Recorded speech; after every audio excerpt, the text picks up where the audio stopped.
महिने विचार केला. 6 महिन्यानंतर मेवणे बुवा घरी आले, म्हणजे बायकोचा भाऊ.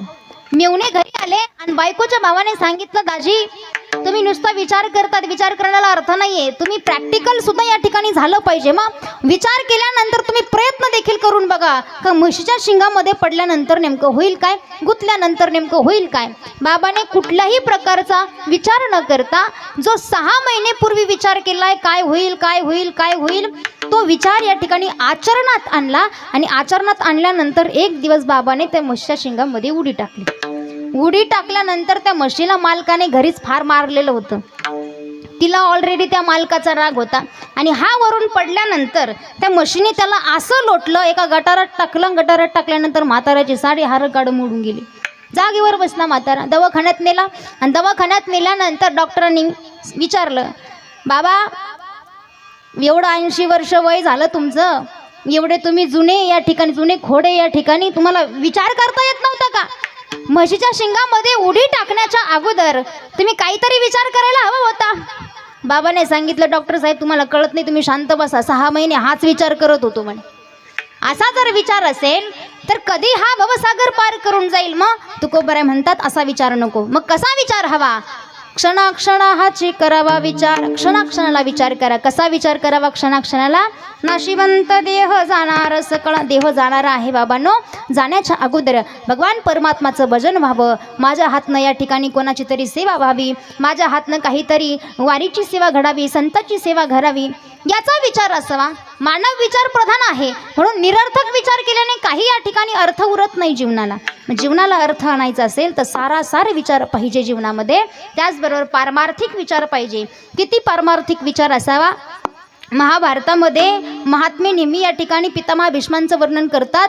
त्या ठिकाणी एवढा विचार आहे, एवढा विचार आहे की जीवनामध्ये बाणाच्या शय्येवर झोपलेत आणि अंगातनं टीप टीप असं रक्त गळतंय. बघितलं नाही मला काय झालंय, माझ्या अंगातनं रक्त गळतंय, हाडं दुखतायत आणि काडं दुखतायत आणि शरीरातून रक्त गळतंय, माझे हातपाय दुखतात, काही विचार नाही आहे. विचार कोणता आहे? पारमार्थिक विचार आहे. कसा विचार आहे? क्षणाक्षणाला विचार आहे. आणि क्षणाक्षणाला विचार करत असताना पितामह भीष्मांनी 1000 या ठिकाणी विष्णू सहस्रनाम भगवान परमात्म्याला तो ग्रंथ प्रदान केला.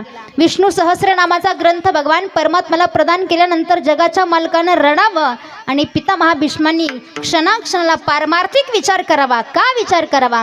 तुकोबराय म्हणतात अभंगाचं प्रथम चरण. क्षणोक्षणी हाचे, क्षणोक्षणी हाचे, क्षणोक्षणी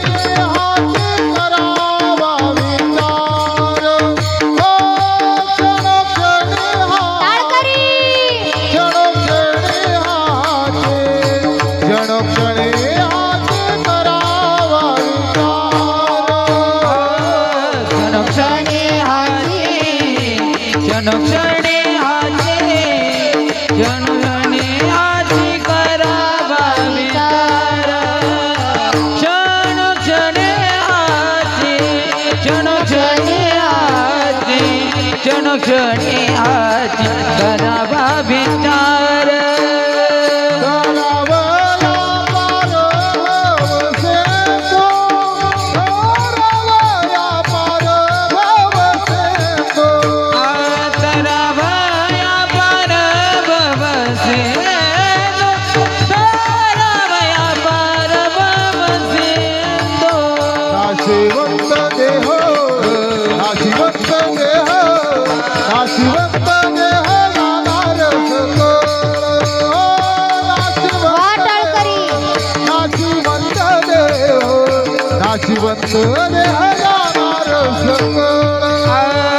नाशिवंत देह, नाशिवंत देह, नाशिवंत देह जाणार सकळ. नाशिवंत देह, नाशिवंत देह, नाशिवंत देह जाणार सकळ. क्षणोक्षणी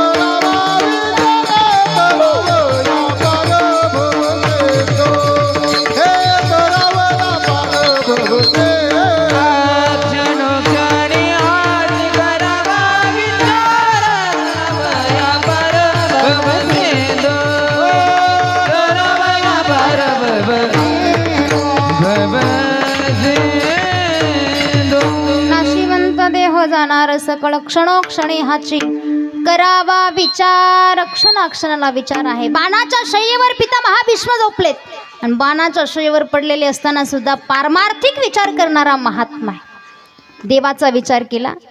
विष्णू सहस्रनाम भगवान परमात्म्याला तो ग्रंथ प्रदान केला. एवढा विचार करणार. साधी आपल्याला सर्दीन खोकला जरी झाला तरी आपण भजनाला बसत नाही. नीट झाल्यावर जाऊ भजनाला, पहाटेच्या काकड्याला नीट झाल्यावर जाऊ. हा आपला परमार्थ आहे. परंतु असा नाही. पिता महाभीष्मांच्या अंगातनं टिप टिप असं रक्त गळतंय आणि ते टिप टिप असं रक्त गळत असताना सुद्धा पिता महाभीष्मांनी पारमार्थिक विचार करावा. एखादी कविता लिहायला ना कमीत कमी 2-3 महिने लागतात.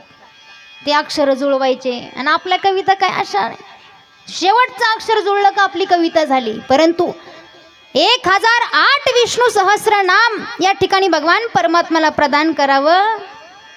जगाच्या मालकाच्या हातामध्ये तो ग्रंथ द्यावा आणि तेही मरणाच्या काही क्षण अगोदर. एवढा पारमार्थिक विचार करणारी महात्मे होऊन गेले. किती विचार करावा. विचार कसा करावा ऐका. ज्या वेळेस कुरुक्षेत्रावर कर्णाला अंतिम क्षण या ठिकाणी समोर दिसतोय आणि अंतिम क्षणामध्ये भगवान परमात्म्याने परीक्षा घ्यावी, जीवनाची परीक्षा घ्यावी. आयुष्यभर दानवीर कर्ण ज्याला म्हटलं जातं, एवढा आयुष्यभर दान देत गेला. आता मरणाच्या क्षणी मरणाला भिवून जर हा दान देत नसला तर असा दानवीर काय कामाचा. परीक्षा घेतली भगवान परमात्म्याने. का कर्णासारखा महात्मा या जगाच्या पाठीवर दुसरा तिसरा कुणी सापडणार नाही. अर्जुन हा राजाचा मुलगा आहे, पंडू राजाचा मुलगा आहे. अर्जुन धनुर्धारी आहे, बलाढ्य आहे, शक्तिशाली आहे. यात नवल नाही आहे. कीर्तनकाराचं पोरग कीर्तनकार झालं म्हणजे यात नवल नसतं. पखवाजाचं पोरग पखवाजकार झालं म्हणजे यात नवल नसतं. कलेक्टराचं पोरग या ठिकाणी तहसीलदार झालं, कलेक्टर झालं, यात नवल नसतं. शिक्षकाचा मुलगा शिक्षक झाला, यात नवल नसतं. नवल कसं असतं. एखाद्या दारुड्याचा मुलगा कीर्तनकार झाला, त्याची पाठ थोपटली पाहिजे, त्याला महत्त्व आहे. मग कर्णासारखा आईपासून दूर आहे, पिताश्रींपासून दूर आहे, सगळ्या राज्यापासून दूर आहे. स्वतःच्या या बलावर या ठिकाणी निर्माण केलेलं विश्व कर्णाने आणि रणांगणावर तो कर्ण अंतिम क्षणी जगाच्या मालकानं. काय कमी आहे जगाच्या मालकाकडं. विचार बघा किती आहे. काय कमी आहे त्या जगाच्या मालकाकडं. काहीच कमी नाही, सगळ्या गोष्टी आहे. 6ही गुण ज्याच्याकडे आहे असा जगाचा मालक. म्या बोलविल्या वेदू बोले, म्या चालविल्या सूर्य चाले, म्या हलविल्या प्राणू हाले जो जगाचा चाळीत. असा असणारा भगवान परमात्मा. म्या बोलविल्या वेद बोले, म्या चालविल्या सूर्य चाले, म्या हलविल्या प्राणू हाले जो जगाचा चाळीत. वृक्षाची ये पाने हाले जाती, वृक्षाची ये पाने हाले जाती सत्ता, वृक्षाची ये पाने हाले जाती सत्ता, वृक्षाची ये पाने हाले जाती सत्ता.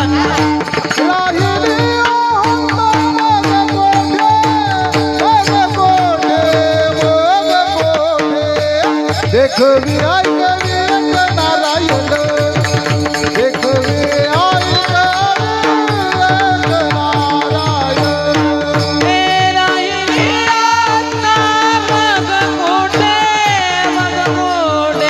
मग कोठे, देखवी ऐकवी एक नारायण, देखवी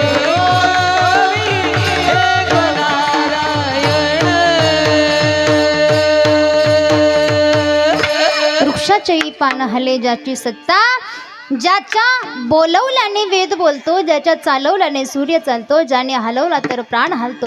तुझ्या सत्तेने वेदासी बोलणे, सूर्यासी चालणे तुझ्या बळे. ऐसा तू समर्थ ब्रह्मांडाचा धनी, जगाचा मालक, लक्ष्मी ज्याचे पाय दाबायला आहे. एवढा शक्तिशाली जगाचा मालक, जगाला चालवणारा, बोलवणारा, नेणारा, आणणारा, सगळं काही त्या जगाच्या मालकाच्या हातामध्ये. काही कमी आहे त्याच्याकडं. काहीच कमी नाही आहे. तरी सुद्धा जो या ठिकाणी भिकारी होऊन या ठिकाणी मागण्या करता जावं. महाराज झाला, महाराज होऊन कर्णाकडे मागण्या करता जावं. सांगा जगाच्या पाडीवर असा महात्मा कुठे सापडेल, असा धनुर्धारी कुठे सापडेल. तो कर्ण आहे. त्या कर्णाकडे जगाच्या मालकानं ओंजळ धरून या ठिकाणी दात मागण्या करता गेलाय. अंतिम क्षणी परीक्षा बघण्याकरता कर्णाने क्षणाचाही विचार न करता त्या ठिकाणी काढून दिले. त्याच्या अगोदरचा प्रसंग असा आहे की ज्या वेळेस कर्णाकडे त्या ठिकाणी अंगरक्षक, त्या ठिकाणी कवच आहे, कुंडल आहे, ते कुंडल आणण्याकरता अर्जुनाला या ठिकाणी हरवण्याकरता भगवान परमात्म्यानं या ठिकाणी जिंकवण्याकरता भगवान परमात्म्यानं कर्णाकडे भिक्षा मागण्याकरता गेले आणि ते कवच कुंडल काढून आणले. या ठिकाणी तो प्रसंग असा आहे की सांगायचं तात्पर्य एवढं आहे, भिक्षा मागण्याकरता आलेला जो भिक्षुक आहे तो भिक्षुक या ठिकाणी कोणी दुसरा तिसरा नसून जगाचा मालक आहे. तो जगाचा मालक ज्याच्याकडे सगळं काही आहे तो कर्णाकडे मागण्याकरता जातो. एवढा कर्ण या ठिकाणी महात्मा म्हटला गेला, एवढा धनुर्धारी म्हटला गेला, एवढा श्रेष्ठ म्हटला गेला. जगामध्ये असे काही श्रेष्ठ माणसं आहेत, पितामहा भीष्म झालेत, कर्ण झालेत, त्यात द्रोणाचार्य देखील येतात. परंतु द्रोणाचार्य गेले कुठं, 3 नंबर कुठं आला द्रोणाचार्यांचा, ज्या ठिकाणी पाखरं धरणाऱ्याच्या मुलाचा अंगठा काढून घेतला त्यावेळेस कुठंतरी द्रोणाचार्य 3 नंबरच्या या ठिकाणी मार्गावर गेले, 3 नंबरला गेले. नाहीतर श्रेष्ठ ते बी असते, परंतु पाखरं धरणाऱ्याच्या पोराचा अंगठा काढून घेतला का? कारण याच्यासारखा बलाढ्य, याच्यासारखा धनुर्धारी जगाच्या पाठीवर दुसरा तिसरा कुणीच नाहीये. मग अर्जुनाचा नंबर कसा येईल म्हणून अंगठा काढून घेतला एकलव्य. ते एकलव्याचा अंगठा काढून घेतलाय म्हणून 3रा नंबर आहे. 2 या ठिकाणी कर्ण आहे, पहिले पितामहा भीष्म आहेत. त्या कर्णाची महती सांगत असताना कर्णाकडे एक भिक्षुक आला आणि भिक्षुक मागण्याकरता आला. आल्यानंतर कर्ण दाढी करीत होता. क्षणाक्षणाला किती विचार करावा बघा, का विचार करावा क्षणाक्षणाला. कर्ण दाढी करत होता आणि दाढी करत असताना तो भिक्षुकाकडे भिक्षा मागण्याकरता आला आणि भिक्षा नेहमी उजव्या हातानं द्यावं, पवित्र हातानं द्यावी, उजव्या हातानं भिक्षा द्यावी. मग वस्तारा जो उजव्या हातामध्ये होता तो जर डाव्या हातापर्यंत घ्यायला, जर त्या टायमामध्ये त्या क्षणाला माझा मृत्यू जर झाला, हात धुईपर्यंत तो वस्तारा खाली ठेवीपर्यंत तो भिक्षुक जर निघून गेला, माझा मृत्यू जर झाला तर माझ्या दानवीराला कलंक लागेल. माझ्या या ठिकाणी जी काही मला पदवी दिली आहे त्या पदवीला कलंक लागेल. म्हणून या ठिकाणी डाव्या हातानं त्या ठिकाणी त्या भिक्षुकाला दान दिले. दान देण्याचं महात्म्याने, एका महात्म्याने विचारलं, का असं केलं तुम्ही? तुम्ही एवढे श्रेष्ठ आहात, सगळं ज्ञान तुम्हाला भगवान परमात्म्याची या ठिकाणी भजन करता, एवढा मोठा धनुर्धारी आहात, एवढे महात्मे आहात, लोक तुम्हाला एवढे मानतात, लोक तुम्हाला तेवढे मानतात, मग तुम्हाला कळत नाही का भिक्षा देताना हातामध्ये या ठिकाणी उजव्या हाताने भिक्षा द्यावी, तुम्ही डाव्या हाताने भिक्षा दिली? असं कुठं चालत असतं का? त्याने सांगितलं, बाबांनो, डाव्या हाताने भिक्षा देण्याचं कारणच एवढं आहे का या ठिकाणी डाव्या हातातनं उजव्या हातामध्ये ती भिक्षा घेईपर्यंत माझा जीव जर गेला, माझा प्राण जर गेला तर माझं भिक्षा द्यायचं राहून जाईल, माझ्या या वीराला, माझ्या पदवीला कलंक लागेल. म्हणून या ठिकाणी मी डाव्या हातानं दान दिलं. किती विचार आहे, क्षणाक्षणाची करावा विचार, तरावया पार भव सिंधू, एवढा विचार करावा. मग मानव हा विचार प्रधान जर असेल, मुक्तीची प्राप्ती, मोक्षाची प्राप्ती जर मानवाला हवी असेल, कारण एखादी गोष्ट मानव स्वतःला फायदा होत नाही तोपर्यंत करत नाही. मग फायदे सांगितले या ठिकाणी सकल संतांनी. बाबांनो, विचार करा, विचार केल्यानंतर मोक्षाची प्राप्ती होते, मोक्षाची प्राप्ती होते, मुक्तीची प्राप्ती होते. मोक्ष जर मिळत असेल तर सारासार विचार करायला काही हरकत नाही, भगवान परमात्माचं नाम मुखामध्ये घ्यायला काही हरकत नाही. मग विचार करावा, क्षणोक्षणी हाची करावा विचार, तरावया पार भवसिंधू, हा भवसिंधू पार करून जायचा आहे म्हणून क्षणाक्षणाला विचार करावा. मग का विचार करावा म्हणतात? क्षणाक्षणाला विचार का करायचा आहे? नंतर कधीतरी करू, आत्ताच केलं पाहिजे अशी काही गरज नाही. तर तुकोबर याचं उत्तर देतात अभंगाचं 2य चरण. नाशिवंत देह जाणन सकळ, नाशिवंत देह जाणन सकळ, नाशिवंत देह जाणन सकळ, नाशिवंत देह जाणन सकळ.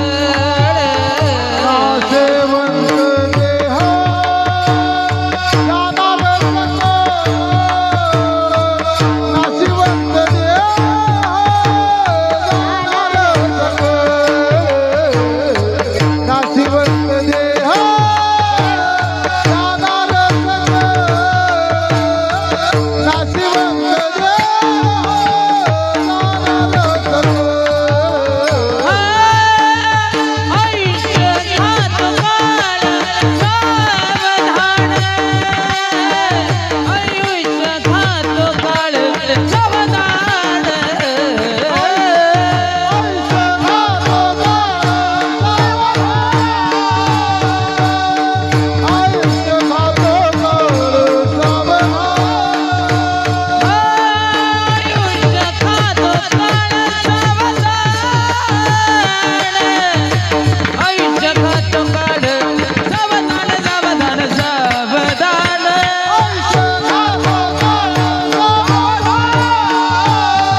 सकळ आयुष्य खातो काळ सावधान तुकोबऱ्या म्हणतात नाशिवंत देह जाणार सकळ आयुष्य खातो काळ सावधान का म्हटले कारण क्षणाक्षणाला विचार करा बाबांनो त्याचं कारण सांगितलं नाशिवंत देह जाणार सकळ जाणार आहे एक ना एक दिवस इथं बसलेल्यापैकी प्रत्येकाला माझ्या सगळं देह ठेवायचा आहे आयुष्य जात आहे पहा आयुष्य जात आहे पहा आयुष्य जात आहे पहा, आयुष्य जात आहे पहा. काळ जपत से महा काळ जपत से महा बाळ जपत से महा. द्वैतातला घोरवा दानिला श्री हरीचा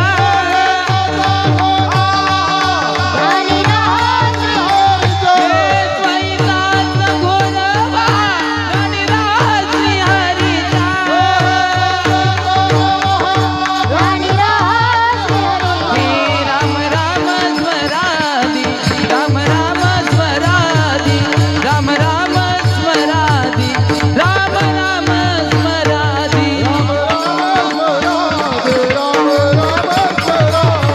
राम राम स्वरादी राम राम स्वरादी आयुष्य जात आहे पहा आयुष्य जाणार आहे म्हणून विचार करा बाबांनो एक ना एक दिवस प्रत्येकाला जायचं आहे मग काय करायचंय काकडाच्या बागेमध्ये रोज आपण ऐकतो उठा जागे वारे आता स्मरण करा पंढरीनाथा भावे चरणी ठेवा माथा चुकावी व्यथा जन्माच्या पुढे बोलतात धनदारा पुत्र जन बंधू सोया रे पिशून सर्व मिथ्या हे जाणून शरण रिघा देवासी उठा जागे भारी आता उठा जागे भारी आता स्मरण करा पंढरीनाथा भावे चरणी ठेवा माथा चुकवी व्यथा जन्माच्या देवाला शरण जा जो मज होय अनन्य शरण त्याचे निवारी मी जन्म मरण या लागी शरणागता शरण मीचे कुदेवाला शरण जा शरण गेल्यानंतर मोक्षाची प्राप्ती विचार केल्यानंतर मोक्षाची प्राप्ती मग आल्यानंतर क्षणाक्षणाला जर विचार करायचा असेल तर विचार हा करावा की कोणत्या सेवेने कोणतं फळ मिळेल विचार हा करावा कोणत्या नामस्मरण केल्याने भगवान परमात्मा कसा प्रसन्न होईल नाही तर आपला विचार आपल्याला विचार करण्याची क्षमता देऊन सुद्धा आपल्याला माहीत आहे नाशिवंत देह जाणार सकळ आयुष्य खातो काळ सावधान प्रत्येकाला माहीत आहे प्रत्येकाला काकड्याचे अभंग थोडीफार आहेत ज्यांनी नाही कधी काकडा केलं त्यांचे कान पाटका व्हायनं पण आहे ना ज्यांनी काकडा केलं त्यांना तर माहीत आहे मग काही काही असे असतात एवढा विचार करणार परमार्थामध्ये संसारामध्ये असल्यानंतर विचार बघा संसाराचा कंटाळा आलेला आहे आणि कंटाळा आल्यानंतर एवढा कंटाळा आला संसारात आता परमार्थ करायचा आता पौषवारी आहे निवृत्तीदादांची पालखी या ठिकाणी 16 आहे निवृत्तीदादांचा मग सगळे लोक या ठिकाणी वारीला जातात वारीला जाणारे म्हणजे घरी वैतागलेत ना नातवंडांना वैतागले सुनेला वैतागले सासा सुनेला वैतागल्या त्याच्यानंतर पोराला वैतागले पाहुणे रावळ्यांना वैतागले संसाराचा फार कंटाळा आला मग ते विचार करतात एवढा गाढ विचार करतात जगात काही खरं राहिलं नाही कोणासाठी करणार आहे एक ना दिवस इथंच राहणार आहे आणि आपल्याला जावं लागणार आहे एकट्याला मग कशासाठी करायचं एवढं सगळं काही गरज नाही कशासाठी करायचं कोणी नाही सोबत कोणी येणार नाही सोबत शेवटी एकट्याला जावं लागणार आहे कोणी सोबत येणार नाही कोणासाठी करायचं काय करायचं कशाला ताण घ्यायचा एवढा जे आहे ते धडाचे नाही ज्यांच्यासाठी केलं ते धडाचे नाही मग परमार्थ करण्याकरता चला पौषवारी आली निवृत्तीदादांची या ठिकाणी 16 आला 16मध्ये जाऊ आपण या ठिकाणी वारीमध्ये जाऊ गावगावच्या दिंड्या निघतात एखाद्या दिंडीमध्ये आपण त्या ठिकाणी प्रस्थानाला जाऊ आणि तसंच निघून जाऊ परत घरीच पाहायचं नाही पारमार्थिक विचार फार विचार याला काय म्हणतात माहिती आहे का क्षणिक वैराग्य स्मशानाची पायरी ओलांडल्यानंतर आतमध्ये आग लागते एका प्रेताला आणि त्या प्रेताला आग लागत असताना मानव विचार करतो त्या ठिकाणी विचार करतात माणसं जगात काही खरं राहिलं नाही कोणासाठी करायचं शेवटी एकट्यालाच जावं लागलं काही खरं नाही लय विचार एवढं वैराग्य निर्माण होतं हसते म्हणजे खरं आहे. खरंच स्मशानभूमीमध्ये गेल्यानंतर लय वैराग्य मला सुद्धा झालं होतं ना, म्हणून सांगते. लय वैराग्य निर्माण होतं की नाही, लय वैराग्य निर्माण होतं. आणि वैराग्य निर्माण झाल्यानंतर जगात काही खरं राहिलं नाही.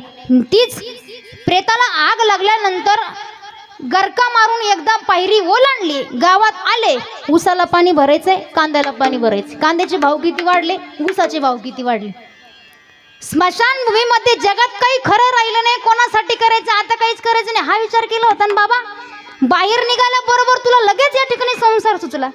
गेला म्हणतात स्मशान वैराग्य. मग गेलेत वारीमध्ये गेले, प्रस्थानाला गेले. आता घरी जायचं नाही म्हणे, आता वारीला जाऊ. वारीला गेल्यानंतर सगळा संसार सोडून दिला, गेले वारीला.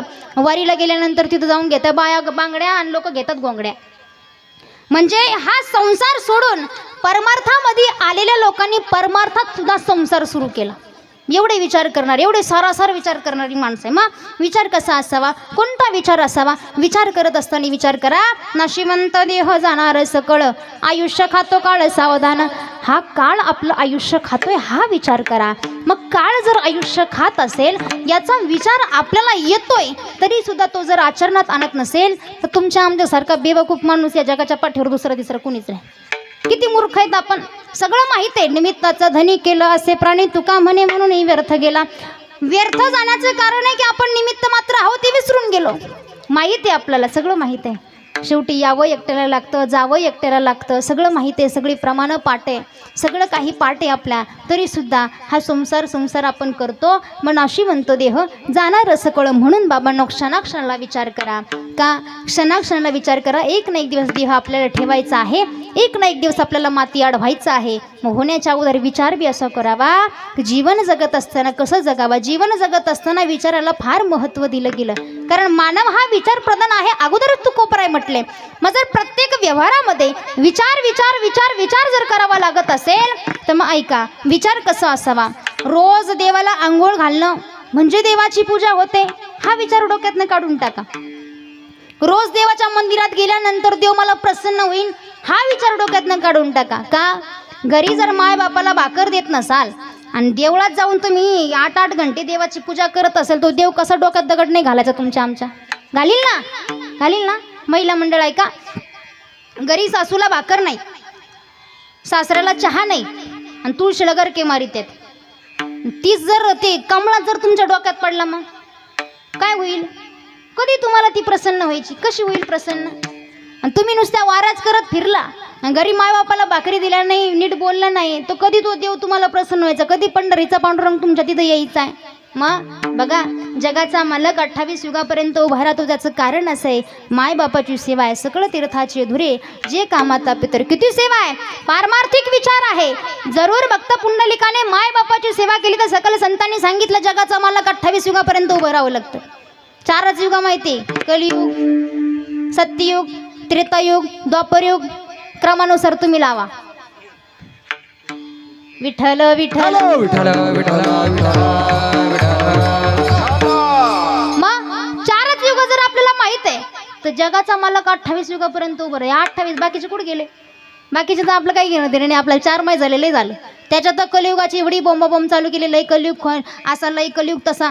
कलियुगा माझी करावे कीर्तन, तेने नारायण देईल भेटी. जगाचा मालक भेट देण्याकरता कीर्तनामध्ये उपस्थित असतो, भजनामध्ये उपस्थित असतो, पण ते बघण्याकरता सारासार विचार हवा, पारमार्थिक विचार हवा. तो विचार कर्णाने केला, तो विचार पितामहा भीष्माने केला आणि तोच विचार माझ्या शबरी मातेने देखील केला. किती विचार करावा? गुरुची आज्ञा होती, गुरुचा शब्द. गुरु तेथे ज्ञान, ज्ञानी आत्मदर्शन, दर्शनी समाधान आथी जैसे. जन्माला आल्यानंतर सकल संतांनी सांगितलं बाबांनो, जन्माला आल्यानंतर गुरु हा या ठिकाणी नियमितपणे करायला हवा. जीवनामध्ये गुरु हवाच. गुरु हा भगवान परमात्म्याला या ठिकाणी मिळवण्याचं काम करून देत असतो. कसं? शबरी माता, लग्न ठरलंय शबरी मातेचं आणि लग्न ठरलेलं असताना त्यांच्या लग्नामध्ये शबरी मातेला या ठिकाणी त्यांच्या पाहुण्याकडे, सासरच्यांकडे काहीतरी खानपान द्यावं लागत होतं. ते खानपान तुम्हाला माहित आहे कसं द्यावं लागत होतं? भजन करा. विठ्ठल विठ्ठल विठ्ठल विठ्ठल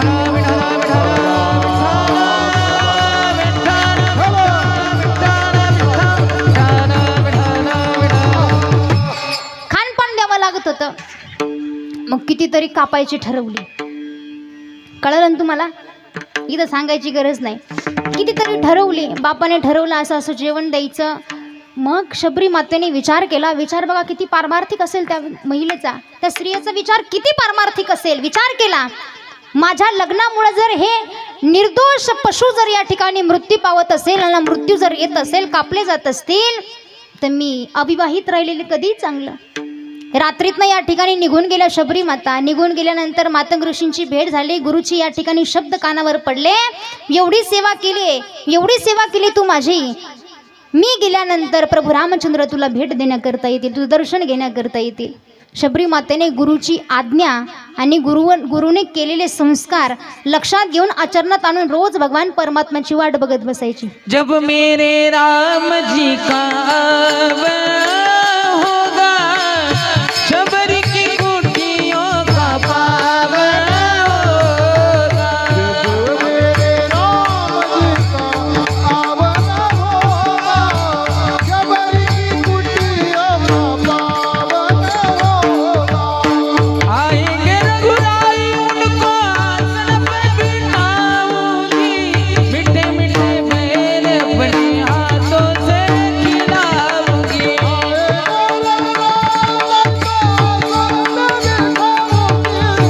मीठे मीठे मेरे अपने हाथों से खिलाऊंगी. साथ साथ लक्ष्मण जी का होगा, शबरी की कुटियों का पावन होगा. जब मेरे राम जी का आवन होगा, शबरी की कुटियों का पावन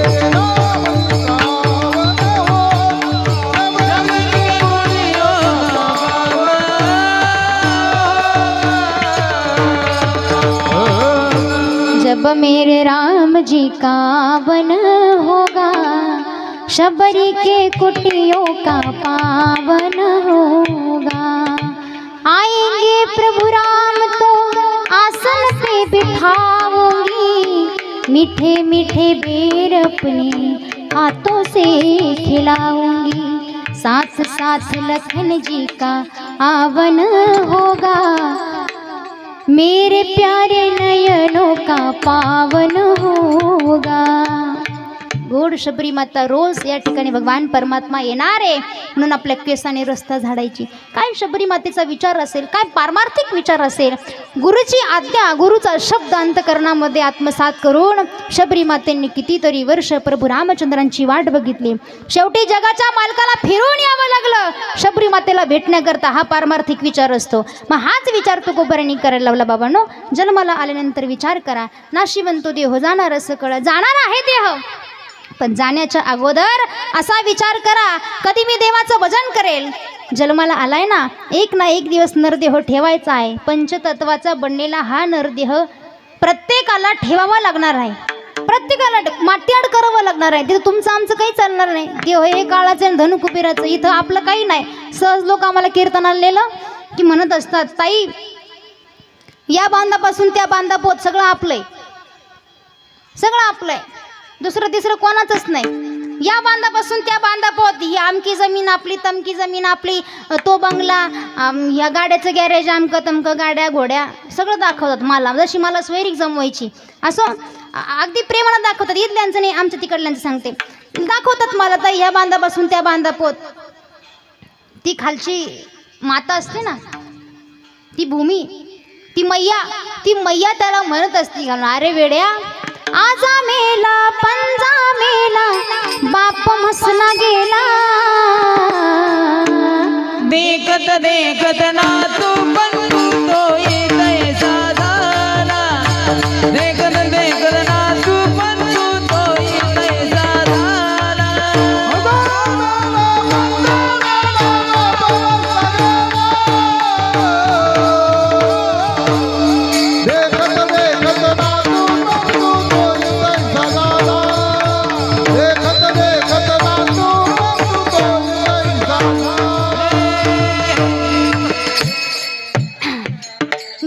वर्णन करत असते ती मैया सांगत असते, अरे वेड्या आजा मेला पंजा मेला बाप मसना गेला, आजा मेला पंजा मेला बाप मसना गेला, देखत देखत नातू पंतू तोही तैसा झाला, देखत देखत नातू पंतू तोही तैसा झाला.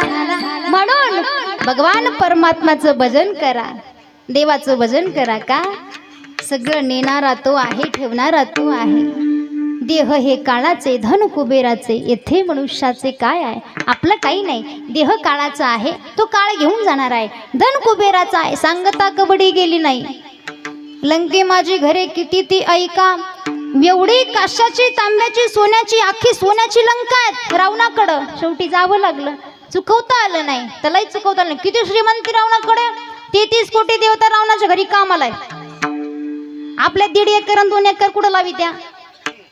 33 कोटी देवता ज्याच्या घरी कामाला आहे त्याला सुद्धा जावं लागतं. मंडळी ऐका, त्याला जर जावं लागत असेल, तुमची आमची 2.5 एकर 1.5 एकर कुठे लावायचे? म्हणून क्षणोक्षणाला विचार करा बाबांनो. नाशिवंत देह जाणार, सकळ देह जाणारा आहे. मग काय करायचं? या अभंगाचं 3य चरण. संत समागम, संत समागम धरावी आवडी, संत समागम धरावी आवडी, संत समागम, संत समागम धरावी आवडी, संत समागम धरावी आवडी.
समागमी धरोनी आवडी, करावी तातडी परमार्थाची. परमार्थाची तातडी करा. का? नाशिवंत देह जाणार सकळ, जाणार आहे देह. मग जाण्याच्या अगोदर काही अशी कर्म करून जावी की जेणेकरून देवाला सुद्धा, देवाला म्हणण्यापेक्षा यमाला सुद्धा आपला हेवा वाटावा. किती हेवा वाटावा? जगन्नाथपुरीचं उदाहरण दिलं जातं पुराणांमध्ये. जगन्नाथपुरी भगवान परमात्म्याला काशी नरेश आहे. रोज या ठिकाणी खिचडीचा नैवेद्य दिला जायचा. सोहळ्यामध्ये नैवेद्य बनवायचे आणि सोहळ्यामध्ये बनवलेला नैवेद्य शुद्ध या ठिकाणी अंतकरणापासून शुद्धतेने तो नैवेद्य बनवला जायचा. आणि तो नैवेद्य भगवान परमात्म्याला, जगन्नाथ भगवान परमात्म्याला अर्पण केला जायचा. एक दिवस भगवान परमात्माच्या मुखाला खिचडीचे दाणे लागलेत आणि खिचडीचे दाणे लागल्यानंतर काशी नरेश त्या ठिकाणी ब्राह्मण देवतेला भूदेवतेंना ओरडू लागले, तुम्ही ताट नेता, देवाच्या तोंडाजवळ नेतात, काहीतरी अधिकार असल्याशिवाय मोठी माणसं ओरडत नाही. मग भगवान परमात्म्याचं जी प्रतिमा आहे त्या प्रतिमेच्या मुखाला या ठिकाणी खिचडीचे कण लागलेत, ते विचित्र दिसतंय, भगवान परमात्मा आहे अशी गाण करून चालेल का? ओरडू लागले. भूदेवाने सांगितलं, आम्ही खिचडीचं ताट फक्त लांबून दाखवतो, दाखवल्यानंतर तो नैवेद्य परत या ठिकाणी महालात घेऊन येतो, आमचा रोजचा नियम आहे. आम्ही खिचडी या ठिकाणी भगवान परमात्म्याच्या मुखाला लावलीच नाहीये, तर दाणे लागण्याचा प्रश्न नाही. मग कुणी लावली? ऐका ना महाराज, या जगन्नाथपुरीमध्ये या ठिकाणी असं म्हणतात, एक म्हातारी आजी जगन्नाथ भगवान परमात्म्याला खिचडी खाऊ घालते, फार चर्चा आहे. बोलवा म्हातारीला. म्हातारीला बोलवलं जातं. म्हातारी घाबरलेली गरीब म्हातारी आहे. घाबरलेली म्हातारीला त्या ठिकाणी काशी नरेश विचारतात, देवाला जेवू घालते, देवाला खिचडी खाऊ घालते, खरं आहे का? तिने सांगितलं, हो, देव खातो माझ्या हातची खिचडी, मी स्वतः बनवते देवाला. सांगितलं, कसं काय शक्य आहे? जगन्नाथ भगवान तुझ्या तिथं खिचडी खाऊच शकत नाही, कसं काय खाऊ शकते? नाही खाऊ शकत. मग परीक्षा घ्यायची ठरवली. आपल्या सोहळ्यामध्ये म्हातारीला सगळ्या त्या ठिकाणी तीर्थाचं पाणी आणून दिलं, सगळं काही खिचडीला लागणारे साहित्य सगळं आणून दिलं. म्हातारी खिचडी बनवायला लागली, पण रडत होती खिचडी बनवत असताना. का रडत होती? त्याचं कारण असं होतं, माझ्या जगन्नाथ भगवान परमात्म्याला माझ्या तुटक्या फुटक्या भांड्यामध्ये खाण्याची सवय आहे, तुटक्या फुटक्या भांड्यामध्ये बनवलेली खिचडी खाण्याची सवय आहे. हे चांदीचं ताट, सोन्याचं ताट, याच्यामध्ये कसं काय या ठिकाणी खाऊ करू, मी कसं काय खाऊ? नाही खाणार देव माझा. तुम्ही मला म्हटलं तरी चालेल, ढोंग जरी म्हटलं तरी चालेल काशी नरेश, परंतु माझा देव जेवणार नाही का? भगवान परमात्मा फक्त भाव बघतो, आणि भाव बघत असताना सांगतो, मला संताची संगत, या ठिकाणी मी संताच्या संगतीमध्ये भजन करण्याकरता जाते, तिथून आल्यानंतर देवाला खिचडी बनवते आणि खिचडी भगवान परमात्म्याला खाऊ घालते, देव खातो माझ्या हातनं खिचडी. काशी नरेशला पटत नव्हतं. मग म्हातारी घरी गेली. झोपडीमध्ये गेल्यानंतर भजन करून आली. काशी नरेश या ठिकाणी वेश बदलून झोपडीच्या बाहेर गुपचूप उभे राहिले. म्हातारी खिचडी बनवते आणि खिचडी बनवत असताना त्या ठिकाणी खिचडी बनवत असताना भगवान परमात्मा येऊन बसतायत आणि म्हातारी आपल्या हातनं भगवान परमात्म्याला, जगन्नाथ भगवंताला खिचडी भरवते. हा भाव बघितल्यानंतर विचारलं, हे कशामुळं? सांगितलं, देवाचं नामस्मरण आहे, संताची संगत आहे आणि संतांची झालेली कृपा आहे. संताच्या संगतीमध्ये जाऊन मी भजन करायची. संतांनी मला सांगितलं, जिथे भाव असेल तिथं भगवान परमात्मा आल्याशिवाय राहत नाही. मग आल्याशिवाय राहत नाही, म्हणून या ठिकाणी भगवान परमात्म्याला संतांचं वचनाची पूर्तता करण्याकरता माझ्या हातनं खिचडी खावं लागते. माझ्या गरीबाच्या म्हातारीच्या फाटक्या या ठिकाणी वस्त्र मी माझ्या अंगावर आहे, फाटक्या तुटक्या डबड्यामध्ये या ठिकाणी भगवान परमात्मा, ताटामध्ये भगवान परमात्मा जेवतोय, तुटक्या ताटामध्ये देव जेवतोय, ही फक्त संतांची कृपा आहे. मग किती संतांची महती आहे. नाशिवंतो देह जाणार सकळ, देह जाणार आहे, पण जाण्याच्या अगोदर संतांची संगत धरा. संतांची संगत धरल्यानंतर भगवान परमात्माची प्राप्ती झाल्याशिवाय राहत नाही. किती प्राप्ती! जगद्गुरु तुकोबारा वैकुंठाला गेले, निळोबारांना लेट कळालं, समजलं लेट, आणि लेट समजल्यानंतर तुकोबारा या ठिकाणी वैकुंठाला गेलेत. निळोबारा उपोषणाला बसले. उपोषण आपल्याला कळतं लवकर. अन्न पाणी सोडून दिलं आणि भगवान परमात्म्याचं या ठिकाणी तुकोबरायांचं नामस्मरण करत इंद्रायणी मातेच्या काठावर बसले आणि बसल्यानंतर निळोबाराय भजन करतात. 42 दिवस झाले. भगवान परमात्म्याला दया आली. निळोबाराय बिना अन्न पाण्याचे निळोबर आहेत. माझा धावा करण्याकरता बसलेत. मग भगवान परमात्मा खाली येऊन डोक्यावर हात ठेवला तर विचारलं, कोण तुम्ही, कुठून आलात, कुणी बोलवलं तुम्हाला, तुझं येथे लागे बोलावेले कुणी, प्रार्थीला वाचून आलासी का? जगाच्या मालकाला ऐकून घ्यावं लागलं गपचूप का? मी हे जे व्रत घेतलंय ते फक्त तुकोबारांना भेटण्याकरता तुकोबारांना वैकुंठातून खाली यावं लागलं. असे महात्मे संताची संगत आहे. जगाच्या मालकाची ज्याच्याकडे भेट होत असेल, जगाचा मालक ज्याला भेट देत असेल, ते फक्त आणि फक्त संतांच्या संगतीमुळे. म्हणून देह जाणारा आहे, जाण्याच्या अगोदर अशी काही कर्म करा जेणेकरून संताची संगत केल्यानंतर भगवान परमात्म्याची प्राप्ती होईल. कर्मही माणसाने चांगली करावे. कर्म केल्यानंतर कर्माचा हिशोब वरती होत असतो. देवाला सुद्धा ज्या म्हातारीचा हेवा वाटला, ती म्हातारी जगन्नाथ भगवान परमात्म्याला घास भरवते, त्या म्हातारीचा हेवा त्या ठिकाणी यमराजाला वाटत होता. ते यमराजाला वाटत होती, ती म्हातारी कधी माझ्याकडे येईल. चांगल्या माणसांचा हेवा वाटतो यमराजाला. यमराज सुद्धा हाय हाय करतो त्या माणसाला त्रास झाल्यानंतर. फक्त चांगल्या माणसाला, ऐकून घ्या, चांगल्या माणसाला त्रास झाल्यानंतर यमराज सुद्धा हाय हाय करतो. कशा करता? सकल संतांनी अखंड त्रास सहन केला, कितीतरी त्रास या ठिकाणी समाजाचा सहन केला. यमराज हाय हाय करतोय. चांगल्या चांगल्या माणसांना, चांगल्या चांगल्या राजाने देवाची या ठिकाणी भजन केलं, नामस्मरण केलं, त्या लोकांचं यमराजाला हाय हाय वाटते. मग अशी जर हाय हाय आपल्यासाठी यमराजाला वाटावी असं वाटत असेल तर जीवनामध्ये कर्म चांगलं असावं. किती चांगलं कर्म करावं. कर्म माणसाचा, कर्माचा हिशोब यमराज करत असतो. धर्मराजा आणि यमराज ही दोन नावं आहेत. दोन नावं कशा करता आहे. वरती गेल्यानंतर काही झालंय प्रश्न असतो, वरती गेल्यानंतर काय असतं, काही नसतं, फक्त कर्माचा हिशोब केला जातो. कर्म चांगली करा, नीट राहशाल. वरती गेल्यानंतर यमराजा हा पापाचं या ठिकाणी बघत असतो आणि धर्मराजा हा कर्म काय केलं, कोणतं चांगलं कर्म केलं, किती चांगलं वागला, किती समाजासाठी जगला, किती देशासाठी जगला, किती चांगल्या माणसांकरता जगला, किती संतांकरता जगला, किती परमार्थाकरता जगला, याचा हिशोब घेणारा धर्मराजा. अशी दोन नावं आहेत त्याला. तुम्ही पाप केलं, मी पाप केलं तर पापाचा हिशोब यमराज घेणार आहे, परंतु आपण जर पुण्य केलं, चांगलं कर्म केलं, त्या कर्माचा हिशोब धर्मराजा घेत असतो. म्हणून कर्माचा हिशोब वरती गेल्यावर आपल्याला देवा लागणार आहे. लोकांना वाटतं मिल्यानंतर सगळं संपतं, असं काही नाही, अजून लई पुढं. मारी ती जोडी ती तोडी ती निष्ठुर, मारी ती जोडी ती तोडी ती निष्ठुर, मारी ती जोडी ती तोडी ती निष्ठुर, मारी ती जोडी ती तोडी ती निष्ठुर.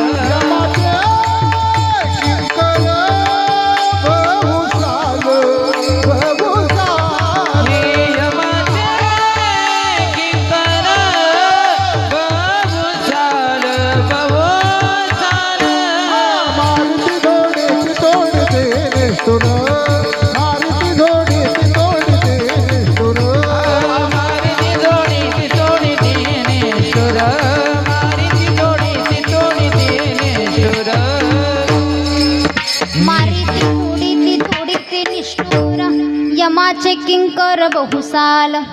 बाबांनो, वरती गेल्यानंतर काही कमी त्रास नसतो. भगवान परमात्म्याने बोलवून घेतलं म्हणून खोटं बोलले धर्मराजा. अंगुष्ठाचा कर्म गेला. अंगुष्ठा गळण्याचं कारणच एवढं होतं की देवाने बोलवून घेतलं तरी या ठिकाणी अंगठा ठेवावा लागला पायाचा धर्मराजाला. कर्म चांगली करावी. कर्माचा जो हिशोब आहे तो वरती गेल्यानंतर होत असतो. मग कर्म चांगली करावी. ती कर्म करत असताना संताची संगत जर असेल तर माणसाच्या हातनं कधीही वाईट कर्म होत नाही. म्हणून संत समागमे धरोनी आवडी, करावी तातडी परमार्थाची. परमार्थाची तातडी करण्याकरता संताचीच का संगत धरायला लावली. तुमची आमची बी धरू शकत होतो ना. तुमच्या आमच्या संगतीमध्ये सुद्धा परमार्थ होऊ शकत होतो. नाही होत का. तुम्ही आम्ही जर वारीला गेलो तर संसाराच्या गप्पा मारतो, संताच्या संगतीत गेलो तर नामाचा विचार होत असतो. संतन के संग लाग रे तेरी अच्छी बनेगी, संतन के संग लाग रे तेरी अच्छी बनेगी, संतन के संग लाग रे तेरी अच्छी बनेगी, संतन के संग लाग रे तेरी अच्छी बनेगी, अच्छी बनेगी तेरी बनेगी, अच्छी बनेगी तेरी बिगड़ी बनेगी तेरी किस्मत खुलेगी, बिगड़ी बनेगी तेरी किस्मत खुलेगी. संतन के संग तू लाग रे तेरी अच्छी बनेगी, संतन के संग तू लाग रे तेरी अच्छी बनेगी. संतन के संग तू लाग रे तेरी अच्छी बनेगी, संतन के संग तू लाग रे तेरी अच्छी बनेगी, तेरी अच्छी बनेगी, तेरी अच्छी बनेगी. संतन के संग लाग रे तेरी अच्छी बनेगी, अच्छी बनेगी तेरी बिगड़ी बनेगी, अच्छी बनेगी तेरी किस्मत खोलेगी. संतन के संग लाग रे तेरी अच्छी बनेगी. संताच्या संगतीमध्ये जा. जीवनाचं कल्याण झाल्याशिवाय राहणार नाही. तुम्ही संत माय बाप कृपावंत. संत या ठिकाणी कृपा करणारे आहे, माय बाप आहेत. म्हणून संताच्या संगतीमध्ये जावं. तुकोबराय म्हणतात परमार्थाची ततडी करण्याकरता संताची संगत महत्त्वाची आहे. मग कर्माचा जर हिशोब होत असेल तर या ठिकाणी कर्म कोणालाही चुकवता आलं नाही ना कोणाला चुकवता येणार आहे. संचितामध्ये लिहिलेलं कर्म प्रत्येकाला भोगावं लागणार आहे.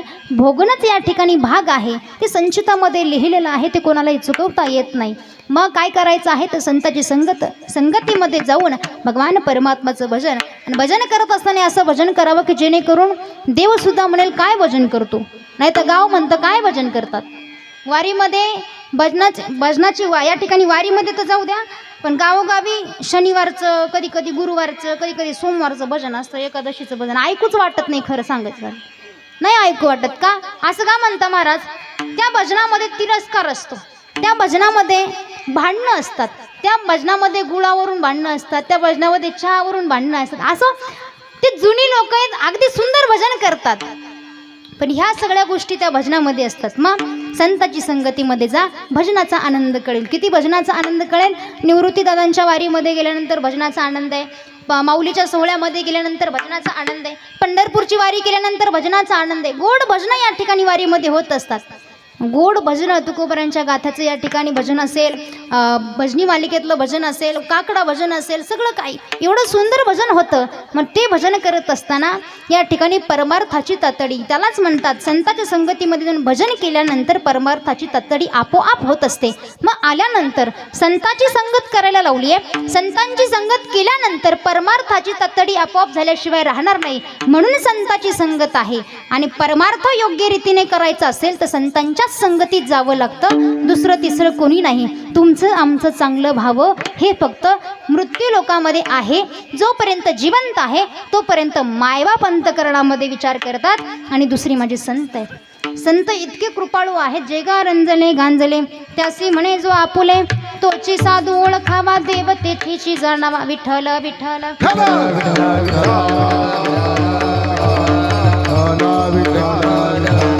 त्याला संत म्हणतात. संत किती मायाळू, किती कृपाळू असतात. मुक्ताबाईंनी वर्णन केलेलं आहे संत कोणाला म्हणतात. वरी भगवा झाला नामे, अंतरी वश्य केला कामे, त्यासी म्हणू नये साधू. त्याला साधू म्हणत नाही. तुम्ही कोणत्याही संताची संगत दर्शाल, लोक स्वतःच्या आरत्या बनवून घेतात, मला पूजा असं करतात. त्या संताची संगत नाही धरायला लावली. मग कोणत्या संताची संगत आहे? संत तोची जाणा जगी, दया क्षमा ज्याचे अंगी, ज्याच्या अंगामध्ये दया आणि क्षमा आहे त्याला संत म्हणावं. अशा संताची संगत धरावी. मग अशा संताची संगत धरत असताना भजनाची फार मोठी या ठिकाणी महती सांगितली गेली. सर्वांनी वरती हात करायचे आहे, सर्वांनी वरती हात करायला सांगितले मी. विचार करा क्षणाक्षणाची करावा विचार. वरती हात केल्यानंतर भगवान परमात्माचं भजन करायचं आहे. विठोबा रखुमाई,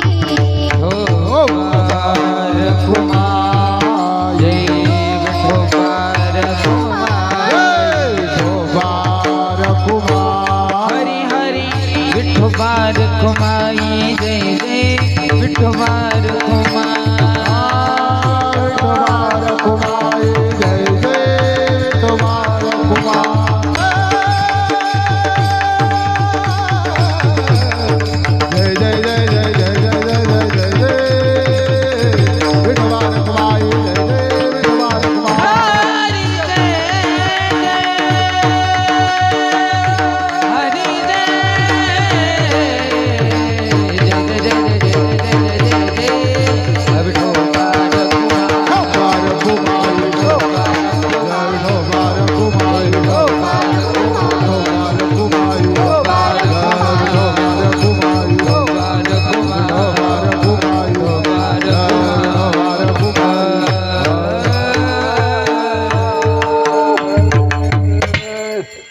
क्षणाक्षणाची करावा विचार, तरावया पार भव सिंधू.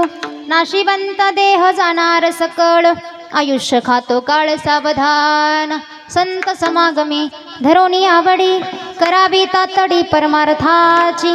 नाशिवंत देह जाणार सकळ, आयुष्य खातो काळ सावधान. विठ्ठल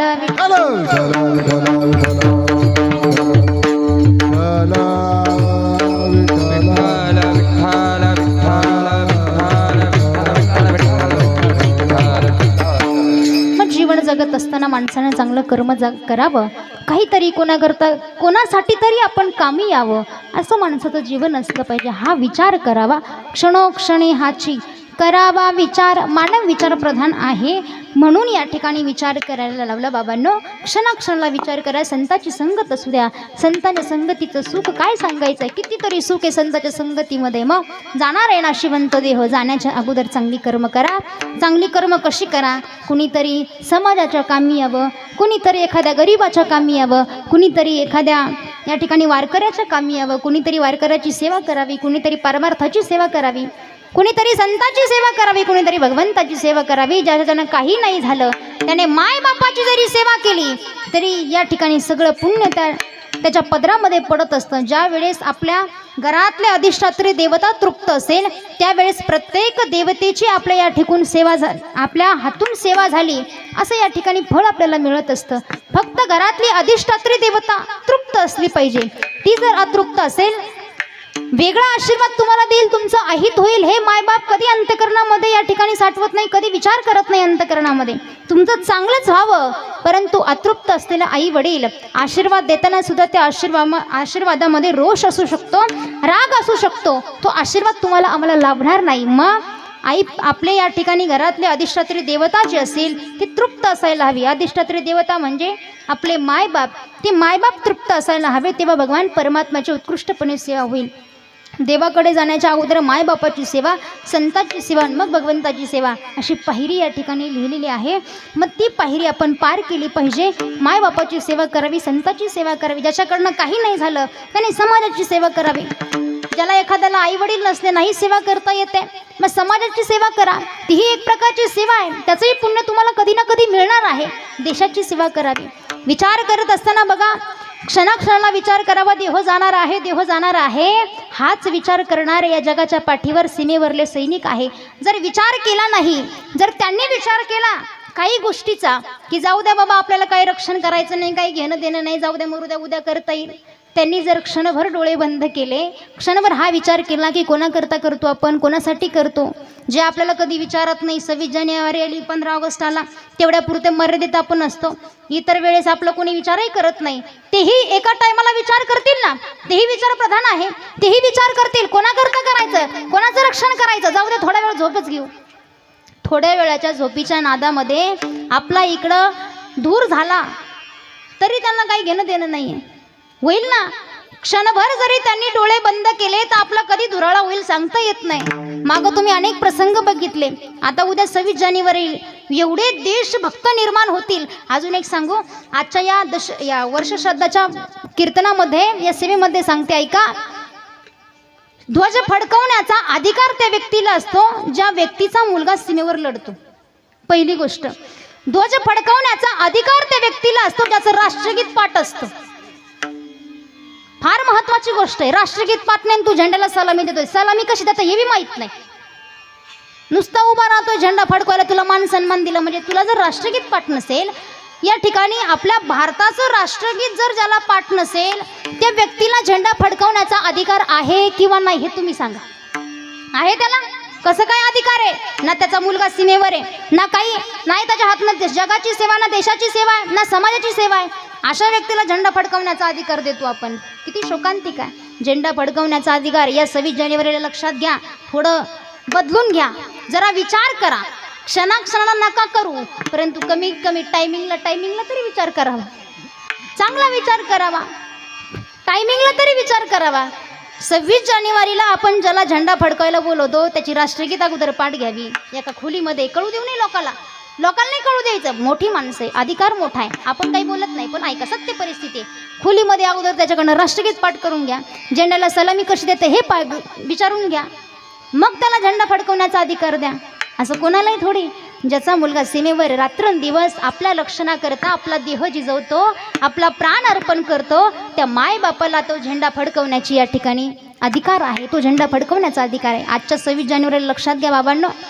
देशाकरता ज्यांनी आपला देह अर्पण केलाय, किती विचार असेल, किती सारासार विचार असेल, किती विचार करण्याची क्षमता नाही. तिथं आला तर मरण आहे, आलं तर मरण आहे, आणि जगला तर जिवंत आहे. देव देश धर्मापायी प्राण घेतल हाती, शूर आम्ही तर धार आम्हाला काय गुणाचे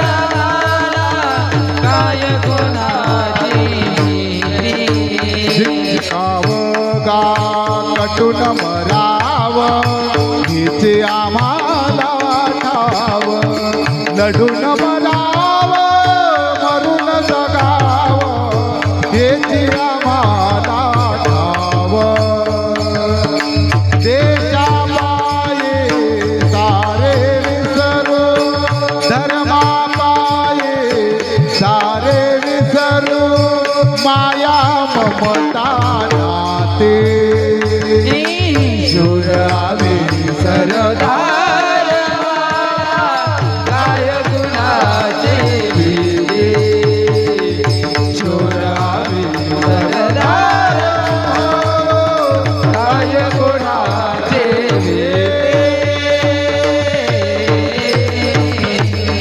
शूर मी सरदार, आम्हाला काय कुणाची भीती, कोणाची भीती नाही त्यांना. रात्रंदिवस आपलं या ठिकाणी देह त्या ठिकाणी देशाकरता तुमच्या आमच्या सामान्य माणसांकरता झिजवत असतात. कधी गोळी येईल, कधी सीमे या ठिकाणी छातीवर लागेल, कधी मृत्यू या ठिकाणी सामोरे दिसेल आपल्याला सांगू शकत नाही. तरीसुद्धा अंतःकरणापासून तुमची आमची सेवा करणारे देशसेवक आहेत. कधीतरी त्यांचा विचार करावा. कधीतरी त्या सकल संतांनी आपल्या करता रात्रंदिवस देह जिजवला, ज्ञानेश्वरी सारखा ग्रंथ प्रदान केला. त्या संतांचं कधीतरी आपल्याला या ठिकाणी स्मरण व्हावं. ज्या मायबापाने रात्रंदिवस आपल्यासाठी कष्ट केले, त्या मायबापाचे कधीतरी आपल्याला या ठिकाणी स्मरण व्हावं. ज्या बापाने रात्रंदिवस या बांधापासून त्या बांधापर्यंत अनवाणी पायाने या बांधापासून त्या बांधापर्यंत हिंडत फिरला, आपल्या करता कष्ट केले, रात्रंदिवस कष्ट केले, त्या मायबापाची कधीतरी आपण या ठिकाणी जाणीव ठेवली पाहिजे. हा विचार केला पाहिजे. कसा विचार करावा? विचार केला पाहिजे. मग देशाकरता आपलं बलिदान देत आहेत शूर आम्ही सरदार. कितीतरी विचार आहे. नाशिवंत देह जाणारं सगळं ज्याला म्हटलं जातं ना, हे खऱ्या अर्थानं आपला देह सार्थकीच लावणारे व्यक्ती आहेत, देशावर लढणारे सैनिक. आणि ज्याला जन्म देणारा जो बाप आणि माय असेल, त्याच्यासारखा भाग्यवान या जगाच्या पाठीवर दुसरं तिसरं कोणी नाही. कोण? ज्याने आपला पोटचा गोळा सीमेवर अर्पण केलं, त्या मायबापाचे चरण आपण स्पर्श केले पाहिजे. कोण कोणाकरता मरतं, कोण कोणाकरता जगतं, कोणी जगत नाही. किती जगावं, किती मरावं. एक गोड वाक्य या ठिकाणी लिहिलेलं होतं. फार या ठिकाणी गोड सांगतात. जमाने भर में मिल जाएंगे आशिक कहीं, मगर वतन सा खूबसूरत सनम नहीं होता. जमाने भर में मिल जाएंगे आशिक कहीं, मगर वतन सा खूबसूरत कोई सनम नहीं होता. कोई सोने में लिपट कर, नोटों में सिमट कर मरे है कई, मगर वतन सा खूबसूरत कफन नहीं होता. फार गोड वर्णन केलं. किती जगावं, किती मरावं, त्या देशाकरता जगावं, देशाकरता मरावं, एवढा विचार माणसाच्या अंतकरणामध्ये असला पाहिजे. मग क्षणाक्षणाहाची करावा विचार, तरावया पार भवसिंधू. नाशिवंत देह जाणार सकळ, आयुष्य खातो काळ सावधान. संत समागमी धरोणी आवडी, करावी तातडी परमार्थाची. संताची संगत आहे, क्षणाक्षणाला विचार आहे, परमार्थाची तातडी आहे. असं झाल्यानंतर तुकोबराय म्हणतात, या जगामध्ये एक गोष्ट मात्र नेहमी करा. या संसारामध्ये आल्यानंतर जी माया आहे ती धुराप्रमाणे आपल्या डोळ्यावर जी पडलेली आहे ना, ती बाजूला सारून या ठिकाणी परमार्थाची तातडी करावी. अभंगाचं चतुर्थ चरण. तुका म्हणे लोकीच्या व्यवहारे, तुका म्हणे लोकीच्या व्यवहारे, तुका म्हणे लोकेच्या व्यवहारे, तुका म्हणे लोकेच्या व्यवहारे. नका डोळे तुझे भरून राहू, नका डोळे तुझे भरून राहू. नाशिवंत देह जाणार सकळ, नाशिवंत देह जाणार सकळ. आयुष्य खातो काळ सावधान, आयुष्य खातो काळ सावधान. नाशिवंत देह जाणार सकळ, नाशिवंत देह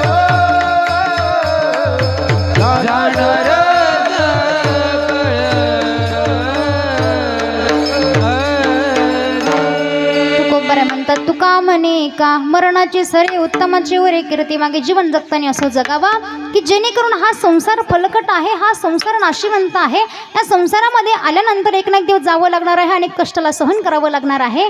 मग या मायेची झापड, या मायेचा धूर आपल्या डोळ्यावर पसरू देऊ नका. तुका म्हणे इह लोकीच्या व्यवहारे नाही डोळे धुरे भरूने राहो. तुकोबरे अजून एका ठिकाणी बोलतात या संसाराबद्दल. आल्यानंतर या ठिकाणी एवढं याच्यामध्ये गुंतवायचं नाही. किती गुंतवायचं आहे ते तुमच्या हातामध्ये आहे. मन परमार्थामध्ये आणि क्रिया या संसाराच्या असाव्या, असा परमार्थाचा नियम आहे, असा या संसाराचा नियम आहे.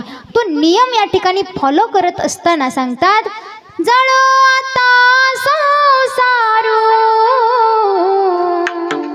कैशे वटावरे, तुकयाचा स्वामी गोपाळा लागे जीवा जुरे. आता काय करू सांगा, वो मज भेटेल कैसा. आता काय करू सांगा, वो मज भेटेल कैसा. जळो आता संसारो कैशे वटावरे, तुकयाचा स्वामी गोपाळा लागे जीवा झुरे. आता काय करू सांगा, वो मज भेटेल कैसा. आता काय करू सांगा, वो मज भेटेल कैसा. तुका म्हणे इह लोकीच्या व्यवहारे नये डोळे दुरे भरूने राहो. त्याचं कारण असं सांगितलं बाबांनो, या संसारामध्ये राहा, पण या ठिकाणी मन परमार्थामध्ये लावा. जीवनाचं सार्थक झाल्याशिवाय राहणार नाही. आज ज्यांचं प्रथम पुण्यस्मरण आहे, ज्या मुलींनी आपल्या बापाचा शेवट गोड केलेला आहे, शेवट तो भला माझा बहु गोड झाला, आलो निजाच्या माहेरा भेटी रुखमाईच्या वरा.